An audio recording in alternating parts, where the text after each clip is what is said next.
हजरत मूसा अलैहिस्सलाम अल्लाह के बहुत ही नेक नबी गुजरे हैं, लेकिन एक बार आपसे ऐसा गुनाह हो गया था कि आपको घर छोड़कर वहाँ से भागना पड़ा था। आखिर क्या था वो गुनाह और आप कैसे इस गुनाह को कर बैठे? आज हम आपको बताएंगे पूरे विस्तृत। मूसा अलैहिस्सलाम अल्लाह रब्बुल इज्जत के वो नबी गुजरे हैं जो अल्लाह से बात किया करते थे। इसके अलावा अल्लाह ने मूसा अलैहिस्सलाम को कई सारे मौजों से भी नवाजा था। आपके पास एक असा मुबारक थी जिससे आपने कई मौजों को अंजाम दिया। आप अल्लाह के वो नबी गुजरे हैं जो बचपन से ही अपने दुश्मन फिरौन के घर में पले बड़े हैं। जब आप बड़े हुए तो फिरौन के जुल्म को देखकर काफी बेजार हो गए और आप फिरौन और उसकी कौम के खिलाफ आवाज बुलंद करने लगे, जिसके बाद फिरौन और उसकी कौम, जिसे किबती कहा जाता था, वो आपकी दुश्मन बन गई। हजरत मूसा अलैहिस्सलाम फिरौन के शहर और उसके महल के आसपास रहने लगे।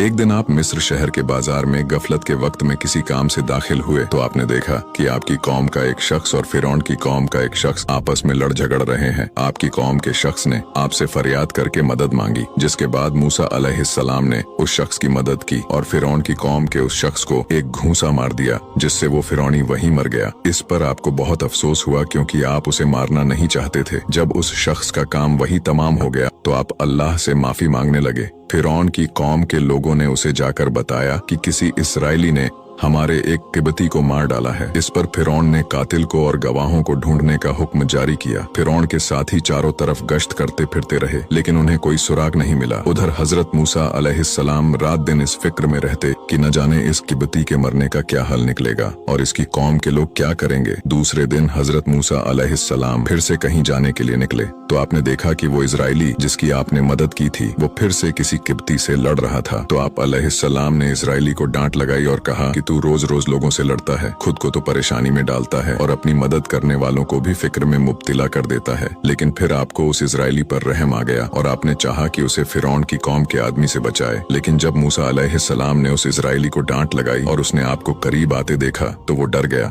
और वो समझा कि आज मूसा अलैहिस्सलाम मुझे ही एक घूंसा मार देंगे और डर के मारे वो ये बोल पड़ा कि ए मूसा, लगता है कि आज आपका इरादा मुझे कत्ल करने का है, जैसे कि कल आपने एक बंदा कत्ल किया था। ए मूसा, आपका इरादा झगड़ा छुड़वा कर इस्लाह कराना नहीं है, बल्कि आप जमीन पर फसाद मचाना चाहते हैं। जब उस इजराइली ने ये बात कही तो ये बात उस फिरौनी ने सुन ली और वो समझ गया कि कल जो उनके आदमी का कत्ल हुआ था वो मूसा अलैहिस्सलाम ने किया था। उसके बाद ये बात फिरौन के दरबार में भी पता चल गई। इसके बाद फिरौन और उसके दरबारियों ने मूसा अलैहिस्सलाम कत्ल करने का इरादा कर लिया। क्योंकि आप फिरौन के महल में बचपन से पले बड़े थे, इसलिए वहाँ कुछ ऐसे लोग भी थे जो आपसे मोहब्बत करते थे और उन्हीं में से एक शख्स शहर के किनारे से दौड़ता हुआ आया और मूसा अलैहिस्सलाम को ये खबर दी कि ए मूसा, फिरौन के महल में आपको कत्ल करने का मंसूबा बन रहा है, इसलिए आप मिस्र छोड़कर निकल जाइए क्योंकि ये लोग आपको